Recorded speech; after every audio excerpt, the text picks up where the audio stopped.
نحمده ونصلي على رسوله الكريم أما بعد فأعوذ بالله من الشيطان الرجيم بسم الله الرحمن الرحيم رب اشرح لي صدري ويسر لي أمري واحلل عقدة من لساني يفقهوا قولي۔ ابن مسعود کہتے ہیں جب کوئی آدمی اللہ سے سوال کرنے کا ارادہ کرے تو پہلے وہ اللہ کی ایسی حمد و ثنا بیان کرے جو اس کے لائق ہے، پھر نبی صلی اللہ علیہ وسلم پر درود بھیجے، اس کے بعد دعا کرے۔ اس طرح کرنے سے ممکن ہوگا کہ وہ کامیاب ہو جائے، یعنی اپنی مطلوبہ چیز کو پا لے، اس کی دعا قبول ہو جائے۔ حضرت علی رضی اللہ عنہ کہتے ہیں ہر دعا روک دی جاتی ہے یہاں تک کہ محمد صلی اللہ علیہ وسلم پر درود پڑھا جائے۔ یہ ان کے احساسات ہیں اور وہ سمجھتے ہیں کہ یہ درود ہی دعاؤں کو آگے بڑھانے والا ہے۔ مناوی کہتے ہیں کل دعا محجوب، یعنی ہر دعا سے قبولیت روک دی جاتی ہے یہاں تک کہ دعا کرنے والا نبی صلی اللہ علیہ وسلم پر درود پڑھتا ہے، یعنی دعا اللہ کی طرف نہیں اٹھتی یہاں تک کہ اس کے ساتھ نبی صلی اللہ علیہ وسلم پر درود کو نہ ملایا جائے، کیونکہ درود دعا کی قبولیت کا وسیلہ ہے۔ ہم نے دعا کی اہمیت اور آداب میں پڑھا تھا کہ کچھ وسیلے ایسے ہیں جو جائز ہیں اور کچھ وسیلے ایسے ہیں جو درست نہیں ہیں۔ تو جائز وسیلوں میں سے ایک وسیلہ کیا ہے کہ ہم درود پڑھیں تاکہ ہماری دعا آگے بڑھے۔ دعا میں درود کی وجہ سے اللہ سبحانہ وتعالی ہماری ساری ضروریات کے لیے کافی ہو جاتا ہے۔ صحیح الترغیب والترہیب میں آتا ہے ایک شخص نے عرض کیا، اے اللہ کے رسول صلی اللہ علیہ وسلم، کیا میں اپنی دعا کا تہائی یعنی 1/3 حصہ آپ پر درود پڑھنے کے لیے مقرر کر دوں؟ آپ نے فرمایا ہاں اگر تم چاہو تو۔ اس نے کہا 2/3 2/3؟ آپ نے فرمایا ہاں اگر تم چاہو۔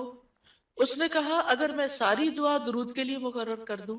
تو رسول اللہ صلی اللہ علیہ وسلم نے فرمایا پھر تو اللہ تمہاری دنیا اور آخرت کے غم و فکر کے لیے تمہیں کافی ہو جائے گا۔ اس کا یہ مطلب نہیں ہے کہ ہم پھر کوئی دعا مانگے ہی نہ۔ اس کا مطلب یہ ہے کہ زیادہ سے زیادہ درود پڑھیں، یعنی دعائیں تو ہم مخصوص وقت میں پڑھتے ہیں یا پھر جب جب کوئی ضرورت پیش آتی ہے، لیکن درود ہم ہر وقت پڑھ سکتے ہیں۔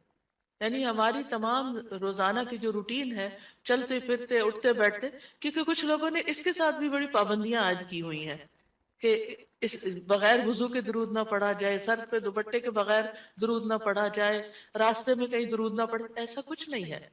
دعا ہو، ذکر ہو، درود ہو، وضو کے ساتھ، وضو کے بغیر، راستے میں، سوتے جاگتے اٹھتے بیٹھتے، ہر جگہ پڑھ سکتے ہیں۔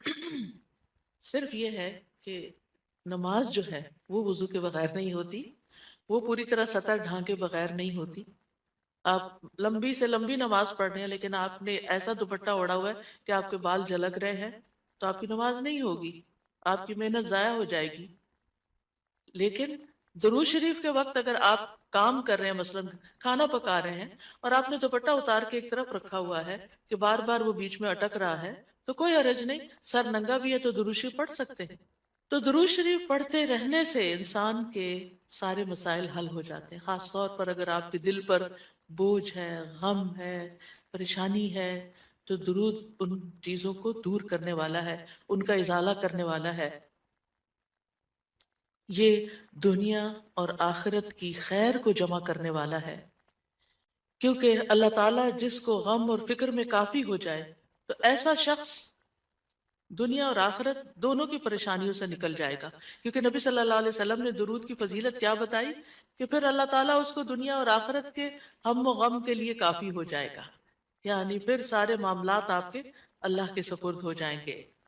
یعنی اذن یکفیک اللہ ما اہمک، تمہاری دینی، دنیاوی، اخروی معاملات، ہر چیز میں جو پریشانیاں ہیں انشاءاللہ وہ دور ہو جائیں گی۔ کیونکہ اس کی وجہ کیا ہے؟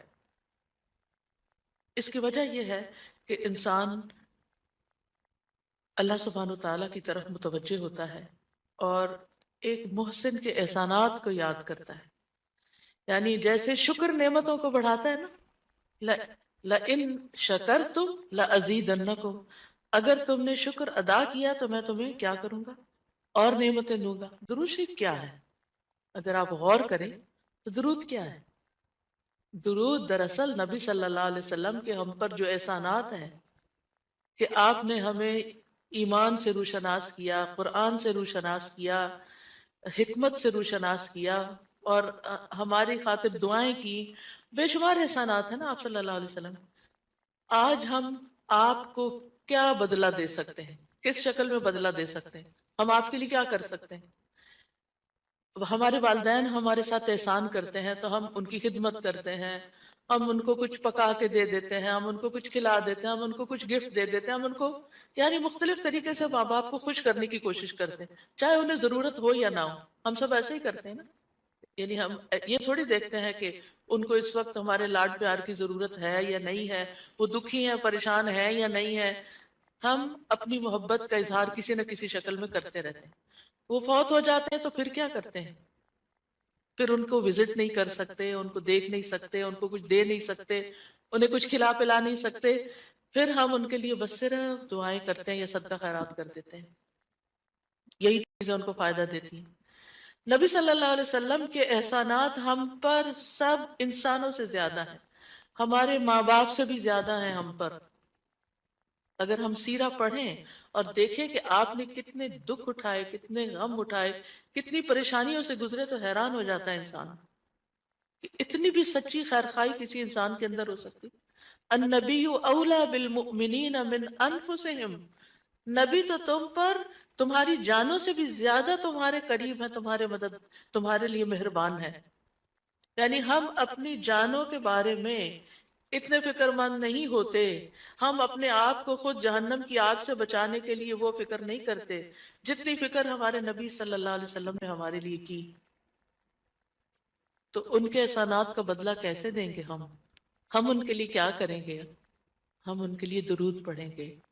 تو یہ درود کا پڑھنا، آپ کے احسانات کا بدلہ تو ہم کہاں سے دے سکتے ہیں، لیکن اس کے جواب میں ایک شکریہ ادا کرنے کا انداز ہے، ان کی مہربانیوں کا ایک طرح سے ہم ان کی مہربانیوں کو اکنالج کرتے ہیں۔ کیونکہ جو شکر گزار انسان ہوتا ہے وہ دنیا میں بھی مطمئن ہوتا ہے، اس کی ایک فلفلمنٹ ہوتی ہے، اور پھر یہ ہے کہ اس کے آگے کے مرحلے بھی آسان ہوتے ہیں۔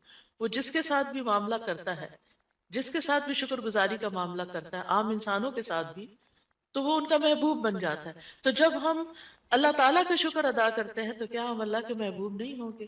جب ہم رسول اللہ صلی اللہ علیہ وسلم کا شکریہ ادا کرتے ہیں، اور شکریہ ادا کرنا صرف زبان سے تھینک یو کہنا نہیں ہوتا، وہ مختلف طریقے سے کسی کو دعا دینا بھی، یعنی اگر ہم کسی کے احسان کا بدلہ صرف دعا کی شکل میں بھی دیتے ہیں تو یہ بھی شکریہ ادا کرنے کی بہت بڑی قسم ہے، اور پلٹ کر واپس تو اپنے اوپر ہی آتا ہے۔ یعنی جب شکر کسی کا ادا کرتے ہیں، جب کسی کے احسان مند ہوتے ہیں، ایک ہوتا ہے بس صرف تکلفاً، رسماً، ایک فیشن کے طور پہ، ایک روٹین کے طور پر کسی کو تھینک یو بول دینا، نہیں، دل سے جینولی دوسرے کا شکر گزار ہونا، یہ اس کے دل میں آپ کی محبت بڑھاتا ہے۔ اس میں آپ کی نیت یہ نہیں ہوتی کہ وہ مجھ سے محبت کرے، نہیں، آپ اس کو اکنالج کر رہے ہوتے ہیں، اس کا احسان مان رہے ہوتے ہیں، اور اللہ تعالیٰ اس کے دل میں آپ کی محبت ڈال دیتا ہے۔ اور جو ناشکرے انسان ہوتے ہیں، جو ناقدرے ہوتے ہیں، سب سے پہلے تو ہم اللہ ہی کے حق میں ناقدرے ہیں، جیسے ابھی بہن نے بات کی، وما قدر اللہ حق قدری، ہم نے اللہ کی قدر ہی نہیں کی جیسا قدر کرنے کا حق ہے۔ ہم نے نبی صلی اللہ علیہ وسلم کی قدر ہی نہیں کی جیسا کہ قدر کرنے کا حق ہے۔ تو ہماری یہ تسبیحات اور ہمارا یہ درود شریف اس قدر کی طرف بڑھنے کا ایک چھوٹا سا جسچر ہے کہ ہم واقعی اس بات کو مانتے ہیں کہ ان کے ہم پر احسانات تھے۔ لہٰذا جب ہم درود پڑھتے ہیں تو اس کا مطلب یہ ہے کہ ہم نے باقی چیزیں چھوڑی اور ہم آپ کا حق ادا کرنے کی طرف متوجہ ہو گئے۔ تو یہ چیز اللہ تعالیٰ کو کتنی پسند آتی ہوگی کہ یہ اپنے لیے کچھ نہیں مانگ رہا، اپنے لیے نہیں کچھ مانگ رہا، اپنی باتیں نہیں کر رہا، یہ اپنے غموں کو بھول کے، اپنے کاموں کو چھوڑ کے صرف نبی صلی اللہ علیہ وسلم پر درود بھیج رہا، یعنی ان کا احسان مان کر، ان کا شکریہ ادا کرتے ہوئے ان کے لیے دعا کر رہا ہے۔ نبی صلی اللہ علیہ وسلم اللہ تعالیٰ کے محبوب ہیں، سب سے بہترین بندے ہیں، سب سے بہترین نبی ہیں، اللہ تعالیٰ ان سے محبت کرتا ہے. اللہ تعالیٰ فرماتے ہیں قل ان کنتم تحبون اللہ فاتبعونی یحببکم اللہ. کہہ دیجیے اگر تم اللہ سے محبت کرتے ہو میری اتباع کرو، اللہ تم سے محبت کرے گا. تو نبی صلی اللہ علیہ وسلم کی اتباع ہو، آپ کی سنتوں پر عمل کرنا ہو، آپ پر درود پڑھنا ہو، یہ سب اس میں اضافہ کرتا ہے اللہ کی محبت بندے کو ملتی ہے. یحببکم اللہ، اللہ تم سے محبت کرے گا. اور جس کو اللہ تعالیٰ محبت، جس سے اللہ تعالیٰ کو یعنی اللہ تعالیٰ جس سے محبت کرے پھر اس کی تو بات ہی کیا. سیجعل لہم الرحمن ودا، اس کے مسائل کیسے حل نہیں ہوں گے؟ اس کے مسائل ضرور حل ہوں گے، اس کے غم دور ہوں گے، اس کی پریشانیاں دور ہوں گی. لہذا جب ہم اس سٹیٹ میں آ جاتے ہیں تو پھر آپ دیکھیں کہ یہ درجہ اس سے بھی بڑھ جاتا ہے جو ہم اپنے لیے خود کچھ مانگ رہے ہوتے ہیں نا. کیونکہ جب آپ کو کسی سے محبت ہوتی ہے تو آپ اس کے لیے کچھ بھی کرنے کو تیار ہوتے ہیں. یہ تو انسان کا حال ہے، انسان کی محبت ہے نا. تو جس انسان سے اللہ کو محبت ہو پھر اس کے مسئلے کیسے حل نہیں ہوں گے؟ اللہ سبحانہ وتعالیٰ اس کے لیے بہترین بہترین چیزیں کیوں نہیں کریں گے؟ تو اس طرح یہ درود جو ہے وہ دعا سے بھی بازی لے جاتا ہے کہ انسان اللہ کی محبت حاصل کر لیتا ہے اور اس کے نتیجے میں دعائیں قبول ہوتی ہیں اور اللہ تعالیٰ کی طرف سے رحمتیں آتی ہیں، درجے بلند ہوتے ہیں، گناہ معاف ہوتے ہیں. لیکن اس کا یہ مطلب ہرگز نہیں کہ آپ باقی دعائیں نہ مانگیں، کیونکہ خود نبی صلی اللہ علیہ وسلم نے ساری طرح دعائیں مانگی ہیں. یہ جو ہم آپ کو جتنی بھی دعائیں سکھا رہے ہیں یہ مسنون دعائیں ہیں. اور اس کلاس سے پہلے جو دعاؤں کی کلاس ہوتی ہے اس میں جب آپ بیٹھے ہوتے ہیں اور جتنی دعائیں آپ کو کہلائی جا رہی ہوتی ہیں انہیں صرف لفظ سمجھ کے اور ادھر ادھر دیکھ کے نہیں پڑھے، ان کو دعا سمجھ کے پڑھیں. آپ سمجھیں آپ دعا کر رہے ہیں. اگر آپ کو دعائیں آتی ہیں تو دعا کرنے کے انداز میں پڑھیں، دعائیں نہیں آتی تو ان کو یاد کریں، اور اگر یاد ہے تو پروننسیشن ٹھیک کریں. ہر کوئی اپنا اپنا الگ ٹارگٹ رکھ لے اور اس کو ریپیٹڈلی پڑھیں، کیونکہ دعا میں تکرار بھی ضروری ہے. ہم آداب میں پڑھ چکے ہیں اصرار ضروری ہے، تکرار ضروری ہے، افتقار ضروری ہے. تو اپنی محتاجی، اپنی عاجزی، اپنی ہمبلنس کو ظاہر کرتے ہوئے اللہ تعالیٰ سے مانگتے رہیں. تو درود جو ہے اس کے بارے میں جو قرآن مجید میں آتا ہے، بے شک اللہ اور اس کے فرشتے نبی پر رحمت بھیجتے ہیں. اے لوگو جو ایمان لائے ہو تم بھی ان پر درود بھیجو اور خوب خوب سلام بھی بھیجتے رہا کرو. ان اللہ و ملائکتہ یصلون علی النبی، اللہ سبحانہ و تعالی خود اور اس کے فرشتے نبی صلی اللہ علیہ وسلم پر درود بھیجتے ہیں. اللہ سبحانہ و تعالی درود بھیجتے ہیں، اس کا کیا مطلب ہے؟ یعنی اللہ سبحانہ و تعالی ملائے اعلیٰ میں، آسمانوں کی بلند مجلس میں اپنے بندے، اپنے نبی محمد صلی اللہ علیہ وسلم کی تعریف کرتے ہیں، ان کے بلند مرتبے اور ان کی بلند شان کی خبر دیتے ہیں. اللہ تعالیٰ ان کی خود تعریف کرتے ہیں، ثنا کرتے ہیں، آپ پر رحمتیں اور برکتیں نازل کرتے ہیں. اور فرشتے بھی درود بھیجتے ہیں. جیسے فرشتے تسبیح کرتے ہیں نا، اور جیسے فرشتے جو ہے کائنات کی باقی چیزیں سب اللہ کی حمد و ثنا کرتے ہیں، تو نبی صلی اللہ علیہ وسلم پر بھی فرشتے درود بھیجتے ہیں. اور وہ بھی ان کا درود بھیجنا کیا ہے کہ آپ کے لیے رحمت اور مغفرت اور بلندی درجات کی دعا. یعنی ایک تو فرشتے ایمان والوں کے لیے دعا کرتے ہیں، دوسرا یہ کہ فرشتے نبی صلی اللہ علیہ وسلم کے لیے خاص دعائیں کرتے ہیں. تو اگر اللہ تعالیٰ ان پہ درود بھیجتا ہے، ان پہ رحمت نازل کرتا ہے، فرشتے درود بھیجتے ہیں، تو پھر اہل ایمان کو کیا کرنا چاہیے؟ پہلے اللہ تعالیٰ اور فرشتوں کی بات کی گئی تاکہ ہمارے اندر بھی شوق پیدا ہو کہ ہم بھی درود بھیجیں. یا ایھا الذین آمنوا صلوا علیہ وسلموا تسلیما، کہ اے ایمان والو تم بھی آپ پر خوب خوب درود اور سلام بھیجو، صلاۃ و سلام بھیجو. یعنی پہلے آسمان والوں کی خبر دی گئی کہ فرشتے ایسا کر رہے ہیں، پھر زمین والوں کو حکم دیا جا رہا ہے کہ تم بھی ایسا کرو. قرطبی کہتے ہیں اس آیت کے ذریعے اللہ نے اپنے رسول کو آپ کی زندگی میں، یعنی رسول اللہ صلی اللہ علیہ وسلم کی زندگی میں اور آپ کی وفات کے بعد آپ کو شرف و مرتبہ بخشا ہے.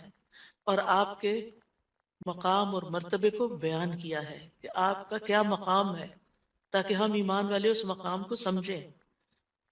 تو دوسرے لفظوں میں آپ صلی اللہ علیہ وسلم کے لیے اوپر کے جہان اور نیچے کے جہان میں تعریفیں ہوتی ہیں، یعنی ہم بھی آپ کی تعریف کرتے ہیں اور فرشتے بھی آپ کی تعریف کرتے ہیں، ہم بھی آپ کے لیے دعائیں کرتے ہیں، فرشتے بھی آپ کے لیے دعائیں کرتے ہیں، اور اللہ سبحانہ تعالیٰ ملائے اعلیٰ میں مقرب فرشتوں کے پاس اپنے نبی کی تعریف کرتے ہیں۔ سب سے آپ دیکھیں کہ دنیا میں طرح طرح کی مجالس ہوتی ہیں نا، کچھ مجالس بڑی خاص ہوتی ہیں، خاص خاص لوگ صرف انوائٹڈ ہوتے ہیں، ہر کوئی نہیں وہاں جا سکتا۔ آسمانوں میں بھی خاص مجالس، اللہ سبحانہ وتعالیٰ کے جو خاص مقرب فرشتے ہیں جنہیں وہ حکم دیا گیا تھا کہ آدم کو سجدہ کرو، جن کے سامنے اللہ تعالیٰ نے یہ بات رکھی تھی کہ میں آدم کو پیدا کرنے جا رہا ہوں، یہ گیدرنگ جو ہے اس کو ملائے اعلیٰ کہتے ہیں۔ ملا کہتے ہیں سرداروں کو، اور اعلیٰ کہتے ہیں بلند بلند سردار۔ تو یہ ایلیٹ کلاس ہے فرشتوں کی کہ جس کے سامنے اللہ سبحانہ وتعالیٰ نے حضرت آدم کی پیدائش کی بات کی تھی اور پھر اس کے بعد سجدے کا حکم دیا گیا تھا، تو مقرب فرشتوں کے درمیان یا ان کے پاس اللہ سبحانہ وتعالیٰ نبی صلی اللہ علیہ وسلم کی تعریف کرتے ہیں۔